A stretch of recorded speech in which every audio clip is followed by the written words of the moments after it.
आइए देखते हैं हिंदुस्तान में 2025 का मलेरिया का ताज़ा तरीन सजेस्टेड मेडिकल ट्रीटमेंट क्या है। हिंदुस्तान में मलेरिया के बारे में मालूमात की ज़रूरत और सही दवाएं और उनके डोजेस की जानकारी की ज़रूरत है।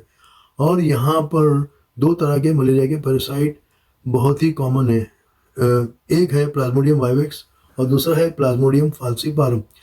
चलिए मालूम करते हैं दवाई के बारे में कि किस तरह से दवाई को दिया जाए। प्लाज्मोडियम वाइवेक्स के लिए सबसे पहले क्लोरोक्विन 25 मिलीग्राम पर किलोग्राम बॉडी वेट के हिसाब से 3 दिन में दिया जाता है, यानी 10 मिलीग्राम पर किलोग्राम बॉडी वेट के हिसाब से पहले दिन और दूसरे दिन।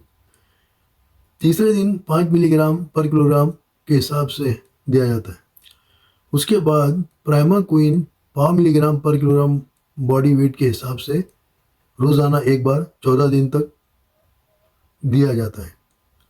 फॉर बेसिक ट्रीटमेंट या बुनियादी इलाज के लिए इसे क्लोरोक्विन के साथ दिया जाता है। सेकंड टाइप की मलेरिया जिसे प्लाज्मोडियम फाल्सीपारम कहते हैं, ये भी इंडिया में मौजूद है। इसके लिए सबसे पहले लाइन ऑफ ट्रीटमेंट है आर्टीमेसिनिन।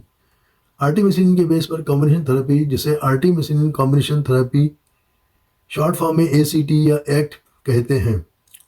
Most of the time in India AS plus SP, यानी इसका मतलब है ज़्यादातर आर्टिसनेट प्लस सल्फाडॉक्सिन पैरामिथामाइन, इस कॉम्बिनेशन का इस्तेमाल किया जाता है।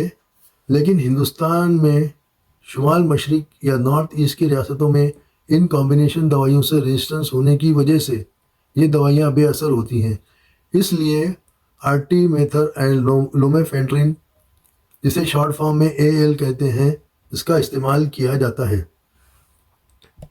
मलेरिया के जरासीम यानी पैरासाइट के गेमेटोसाइट, यानी इनके अंडों को मारने के लिए या क्लियरेंस के लिए प्राइमाक्विन 0.75 मिलीग्राम पर किलोग्राम बॉडी वेट के हिसाब से सिर्फ एक डोज या एक ही खुराक दी जाती है।